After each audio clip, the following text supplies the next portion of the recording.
Assalamualaikum warahmatullahi wabarakatuh. A'udzu billahi minasyaitonir rajim. Bismillahirrahmanirrahim. Alhamdulillahirabbil alamin. Wassalatu wassalamu ala asyrafil anbiya'i wal mursalin wa ala alihi wa sahbihi ajmain. Qala rabbi shrah li sadri yassir li amri wahlul 'uqdatam min lisani yafqahu qawli. Wa qala Rasulullah sallallahu alaihi wasallam, "Idza du'iya ahadukum ila ta'amin wa huwa sha'imun falyakul inni sha'im." Atau kama qala sadaqa Rasulullah sallallahu alaihi wasallam. Amma ba'd. Alhamdulillah, sama-sama kita merafakkan kesyukuran kita kepada Allah Subhanahu wa taala kerana masih kita diberikan nikmat, masih diberikan peluang untuk kita hidup, diberikan peluang untuk kita uh, orang kata berdepan dengan bulan Ramadan. Dan yang keduanya, salawat serta salam mudah-mudahan tetap tercurahkan kepada junjungan kita Nabi besar Muhammad sallallahu alaihi wasallam. Sebagaimana disebutkan dalam satu hadis, barang siapa yang bersalawat kepadaku satu kali, maka Allah Subhanahu wa taala akan memberi balasan kepadanya sebanyak 10 kali. Jadi kita ambil peluanglah sama-sama kita memperbanyakkan selawat ke atas baginda Nabi Muhammad sallallahu alaihi wasallam. Baik, sahabat-sahabat yang dirahmati oleh Allah Subhanahu wa taala. Jadi alhamdulillah kita dapat sambung pengajian kita bagi kitab Maqasidus Shaum ataupun Maqasid puasa atau tujuan puasa dalam siri yang seterusnya, iaitu kita masih lagi pada fasal yang ketiga dalam membahaskan adab-adab berpuasa, iaitu bahagian yang kedua. Jadi semalam kita dah bahaskan tentang 3 adab puasa dan sekarang kita akan sambung untuk baki yang 3 lagi, iaitu yang nombor 4, 5 dan 6. Baik. Jadi insyaAllah pada bahagian yang pertama kali ini kita akan sebutkan adab-adab puasa, iaitu yang nombor 4, iaitu berbuka dengan kurma. Sebagaimana disebutkan dalam satu hadis yang diriwayatkan daripada Anas, katanya, kana Nabi sallallahu alaihi wasallam yuftiru qabla ay yusalliya ala rutabat fa illam takun rutabat fatumairat fa illam takun tumairat hasawatin min ma. Bahawa Rasulullah sallallahu alaihi wasallam bersabda, berbuka bahawa Rasulullah sallallahu alaihi wasallam berbuka dengan puasa sebelum bersolat dengan beberapa biji rutab. Rutab. Apa rutab ni? Nanti kita akan tengok. Sekiranya tiada rutab, maka dengan beberapa biji tamar. Kan? Tamar. Tamar ni lain pula. Dan sekiranya tiada tamar, rutab tak ada, tamar tak ada, maka baginda Nabi Muhammad sallallahu alaihi wasallam meminum beberapa teguk air. Riwayat daripada Imam Ahmad dan At-Tirmizi. Hadis hasan. Jadi inilah tertib ataupun susunan yang dilakukan oleh baginda Nabi Muhammad sallallahu alaihi wasallam. Pilihan yang pertama rutab, kemudian yang kalau tak ada rutab, baginda Nabi akan mulakan dengan tamar. Kalau rutab tak ada, tamar tak ada, maka baginda Nabi akan mulakan dengan air kosong. Baik. Apa beza rutab dengan tamar ni? Kalau dalam bahasa Melayu, dua-dua ni kita sebut sebagai kurma lah. Tapi orang Arab ni dia beza sikit. Jadi kita tengok kat sini, ini perbezaan antara rutab dengan tamar. Rutab ni dia disebut sebagai buah kurma yang telah masak, tetapi sebelum menjadi kering. Maksudnya buah kurma tu dia dah masak dah, kan? Dia dah masak, dah manis, cumanya dia belum dikeringkan lagi. Itu nama dia rutab. Maksudnya dia memang dia petik daripada pokok tu, dah masak dan terus dia makan. Ini nama dia rutab. Belum dikeringkan, kan? Lepas tu kalau tamar ni iaitu buah kurma yang telah dikeringkan. Tengok gambar agak sebelah dia tu kan, dia agak berbeza sikit. Rutab ni nampak segar sikit lah sebab dia belum dikeringkan, tapi dia dah masak dah. Tapi kalau tamar dia telah dikeringkan. Dan kalau kat pasar kat sini ni kita biasanya ada lagi orang jual rutab, ya kan? biasa pergi dekat Mahnas Food dekat Shah Alam. Tu boleh carilah, biasanya akan ada dia jual, kan? Itu. Baik, kemudian kita masuk perbahasan yang seterusnya, iaitu yang nombor 5, tentang adab-adab puasa, iaitu mengakhirkan sahur, kan? Daripada Anas bin Malik radhiyallahu an, beliau berkata, Nabi Muhammad sallallahu alaihi wasallam telah bersabda, "Tasahharu fa inna fis suhuri barakah." Maksudnya, bersahurlah kamu semua, sesungguhnya pada sahur itu terdapat keberkatan. Kan ini. Baik. Kita tengok ada perbezaan antara sahur dengan suhur, kan? Jadi tengok balik dalam hadis ni kita baca tadi tasahharu fa inna fis suhuri barakah. Dia gunakan huruf apa nama ni, dibaca huruf sin tu dia dibaca baris depan suhur, kan? Boleh tak kalau dibaca fis sahuri, baca baris atas? Ini ada perbezaan makna lah. Kita tengok kat sini perbezaan antara sahur dengan suhur. Sahur ni kalau dibaca baris depan huruf sin tu, ia bermakna makanan dan minuman yang dimakan pada saat sahur. Itu kata Ibnu Hajar. Jadi waktu kita sahur, kita makan nasi contohnya, kita makan nasi, minum air. Jadi nasi ataupun air yang kita makan waktu sahur itu nama dia sahur. Itu makna sahur, itulah makanan itu sendiri, kan? Satu lagi huruf sin baca baris depan. Yang tadi itu baris atas kan sahur. Ini suhur baris depan. Baris depan ni dia bermakna suhur, perbuatan sahur itu sendiri. Itu nama dia suhur. Maksudnya kita bangun sebelum subuh, kemudian kita makan, kita minum air, kita makan kurma, kan? Perbuatan tu, itu nama dia perbuatan suhur. Jadi dalam hadis ini tadi, kan, sebenarnya dia memang betul-betul dibaca baris depan lah, baca domah kat huruf sin tu. Sebab tu kita baca tasahharu fa inna fis suhuri barakah.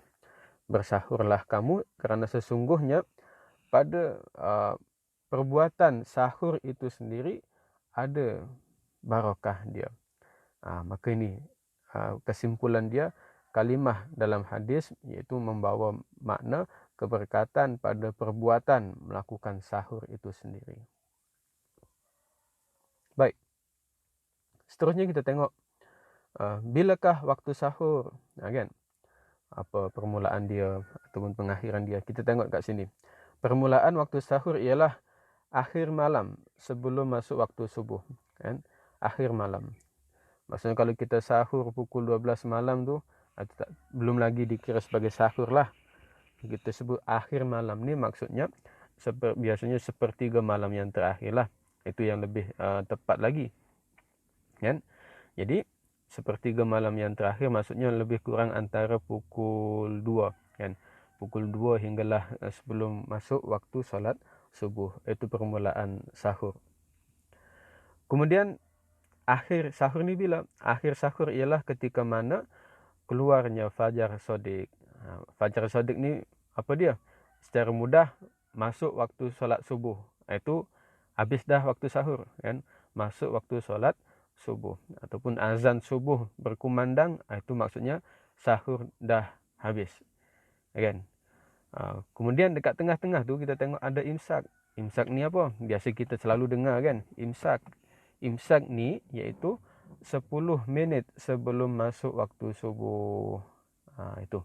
Jadi dekat sesetengah tempat, masjid ataupun surau, dia buat azan 2 kali.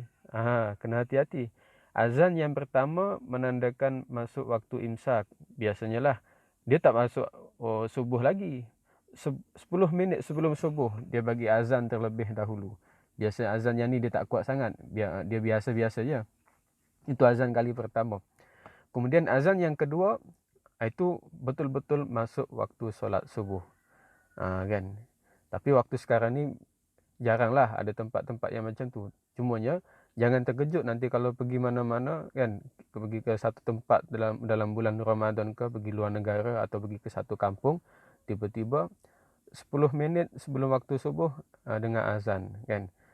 Itu azan yang pertama. Kemudian lepas tu dengar lagi azan yang kedua. Itu maksudnya azan pertama ni menandakan waktu imsak, azan kedua menandakan masuk waktu subuh. Cumanya secara kebiasaannya lah kalau dekat Malaysia ni kita azan sekali sahaja kan. Baik, jadi kalau waktu imsak kita boleh lagi tak nak makan kan. Ada orang kata dah imsak dah ni tak boleh makan kan. Sebenarnya boleh lagi kan. Sebab apa? Imsak ni dia belum masuk waktu subuh lagi. Belum fajar sodik tu belum keluar lagi. Dan imsak masih lagi dalam waktu sahur kan. Boleh makan. Kalau kita bangun lewat kan. Contoh subuh pukul 6 tepat. Subuh pukul 6 tepat. Kita bangun pukul 5.50 kan. 5.50 dah imsak dah masa tu. Maka kita masih lagi diperbolehkan untuk sahur. Tapi janganlah makan nasi banyak-banyak sampai 2 pinggan. 10 minit tak sempat kan.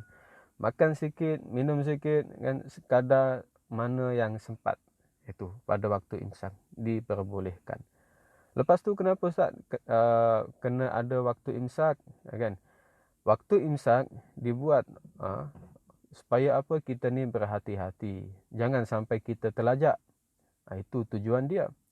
Kalau kita ni jenis bangun awal, pukul 5 dah bangun. Dan 5.30 kita mula untuk sahur kan. 5.30 kita sahur hinggalah 5.50. 20 minit kita makan, kita minum kan. Lepas tu pukul 5.50 tu dah masuk waktu imsak. 10 minit lagi nak subuh. Maka kita berhentilah. Berhenti minum, berhenti makan kan.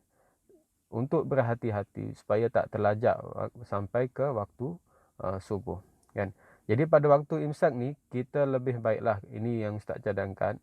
Waktu imsak kita berhenti makan, berhenti minum sebab kita dah sahur dah. Dan kemudian kita pergi tandas kan.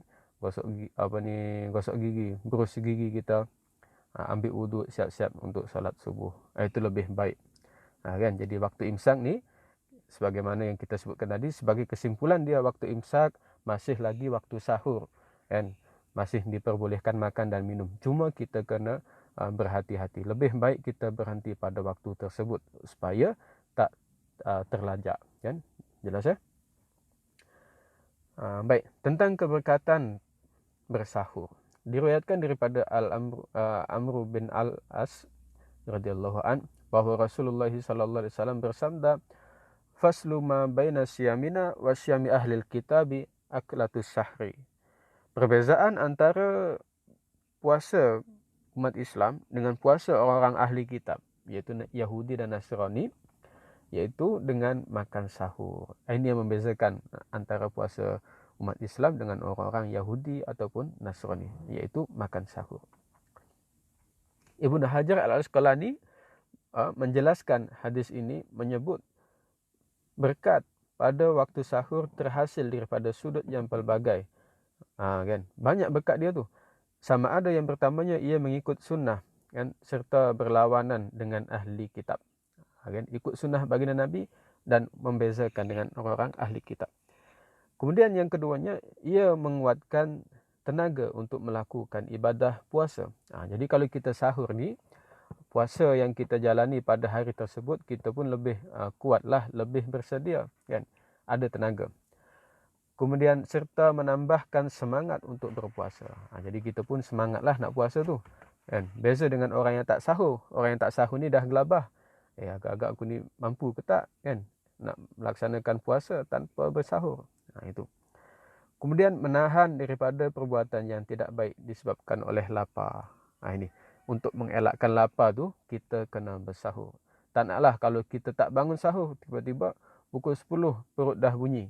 Kan? Maka kalau perut bunyi macam-macam lah kan. Yang jenis tak jujur pada diri sendiri, tak jujur kepada Allah Subhanahu Wa Taala, dia pun sanggup untuk membatalkan puasa dengan sembunyi-sembunyi. Naudzubillah.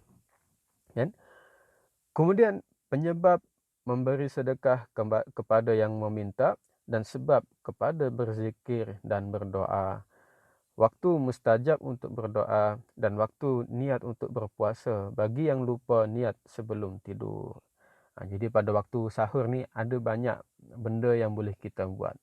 Kita bangun sahur, di samping kita makan dan minum untuk bersedia puasa, kita boleh berdoa, kita boleh berzikir. Dan sebab waktu tu adalah waktu yang mustajab. Dan waktu diterima doa oleh Allah Subhanahu Wa Taala. Dan kita juga boleh niat puasa pada ketika itu. Kalau waktu malam kita lupa untuk niat.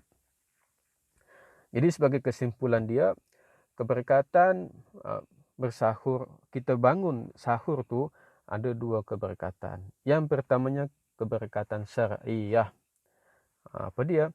Yaitu keberkatan untuk kita mengikuti sunnah baginda Nabi Muhammad sallallahu alaihi wasallam. Kan? Kita niat ikut baginda Nabi, dapat pahala, kan? Dan kita juga boleh melaksanakan zikir, wirid ataupun doa. Kan? Kita boleh melaksanakan solat sunat tahajud 2 rakaat. Kita boleh apalagi ulang kaji Al-Quran, hafazan Al-Quran kita pada waktu tersebut. Banyak. Ini namanya keberkatan syar'iyah. Keberkatan yang kedua iaitu keberkatan badaniyah. Sesuai dengan nama dia lah. Keberkatan badaniyah ni keberkatan yang boleh memberikan bekalan nutrien dan tenaga. Maksudnya kita boleh makan untuk memberikan kekuatan pada tubuh badan kita untuk menghadapi puasa pada hari tersebut. Kan? Ini. Kemudian yang terakhir ada puasa yang keenam, iaitu menyegerakan berbuka. Tadi mengakhirkan sahur. Sahur ni kita akhirkan, tapi jangan sampai masuk waktu subuh, itu je, kan? Kemudian yang keenam iaitu menyegerakan berbuka. Segerakan berbuka. Daripada Sahal bin Sa'ad radhiyallahu an bahawa Rasulullah sallallahu alaihi wasallam bersabda, la yazalun nas bi khairi ma ajjalul fitra. Manusia itu akan sentiasa berada di dalam kebaikan selagi mana mereka mempercepatkan berbuka puasa. Okey, baik. Jadi ini hadis yang diriwayatkan oleh Al-Bukhari dan juga Muslim. Kata Imam An-Nawawi bahawa pada hadis ini terdapat galakan untuk mempercepatkan berbuka setelah ia yakin akan terbenamnya matahari. Itu. Jadi kita mempercepatkan berbuka ni bukan bermakna azan tak azan lagi, kan? Masjid surau ataupun tak masuk waktu azan lagi kalau kita tengok jam dekat handset kita. Terus kita buka macam tu, kan? Dengar azan, ingatkan azan maghrib, rupa-rupanya azan asar. Contoh. Tak jadi, kan? Jadi maksudnya mempercepatkan berbuka ni setelah mana betul-betul kita yakin waktu tu matahari dah terbenam. Memang betul-betul dah masuk waktu maghrib. Kita tengok jam, memang jam tu betul-betul masuk waktu maghrib. Dan antara maknanya adalah urusan umat ini akan sentiasa tersusun dan mereka akan berada dalam kebaikan selagi mana mereka berterusan menjaga sunnah ini.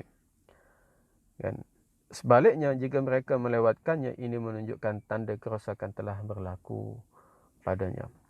Maksudnya apabila kita ni dah masuk waktu maghrib, kita segerakan berbuka, maka selepas tu, kan, urusan kita ni mudah, kan? Ialah sebab kita nak solat maghrib lagi, kan? Kemudian apa lagi? Nak hafal Al-Quran lagi, kemudian nak sambung salat isyak lagi, nak sambung salat tarawih lagi. Banyak urusan kita. Jadi sebab tu kita kena segerakan berbuka. Ini. Itu kan tahun lepas kalau tak silap, ada orang tersilap. Kan? Dia dengar azan dekat radio. Dengar azan dekat radio. Radio tu dah azan dah. Allahu Akbar, Allahu Akbar. Kan? Dia pun baca doa, dia pun buka puasa lah. Rupa-rupanya dah habis azan, radio tu bagi tahu, minta maaf, tadi tersalah azan. Macam mana tu? Tersalah azan. Radio tu dia ingat dah masuk waktu, rupa-rupanya belum lagi. Dan dia ingat maghrib pukul 7. 7.30 kan. Tengok-tengok rupanya maghrib 7.35. Ini contohlah. Jadi macam mana kalau kita ni berbuka sebelum waktunya, ataupun kita dengar azan kat radio, rupa-rupanya azan tu silap, ataupun kita dengar dekat TV azan tu silap, macam mana kan. Terlalu awal lah maksudnya. Jadi kita tengok dekat sini dalam mazhab Syafi'i, mazhab yang kita anutilah dekat Malaysia ni kan, Imam Nawawi menjelaskan kan, sekiranya seseorang makan kerana menyangka tenggelamnya matahari kan, maksudnya menyangka telah masuk waktu maghrib lah, ternyata belum tenggelam, ternyata belum lagi masuk waktu maghrib, atau menyangka fajar belum timbul, ataupun waktu sahur, dia ingat dia makan, dia minum kan, dia ingat tak masuk lagi waktu subuh, ternyata telah timbul, ternyata telah masuk waktu solat subuh, maka dikira batal puasanya atas nas yang sahih dan ia diputuskan oleh jumhur ulama. Jadi semua ulama dalam mazhab Syafi'i mengatakan kalau kita ni terlalu awal berbuka sebelum masuk waktu maghrib, maka puasa tu adalah batal. Sia-sia kan, daripada pagi sampai maghrib tinggal beberapa minit sahaja, terlalu awal, terlajak awal, batal. Ataupun waktu sahur, kita disunahkan mengakhirkan sahur kan tadi, tetapi jangan sampai terlajak sehingga masuk waktu azan subuh, tak boleh. Sebab tu puasa tu akan jadi batal. Maka sebab itulah ada waktu imsak yang kita sebutkan tadi, 10 minit sebelum subuh, kena berhati-hati kan. Maka dalam era moden ini, pada zaman sekarang ni lah kan, tak boleh, boleh dikatakan tidak ada yang tidak mempunyai jam. Maksudnya semua orang ada jam, takwim, kalender, maupun aplikasi dalam telefon pintar yang menyatakan waktu berbuka. Dekat handset kita pun ada waktu berbuka puasa. Kita boleh set kan, azan maghrib bila, azan subuh bila, kita boleh set benda tu.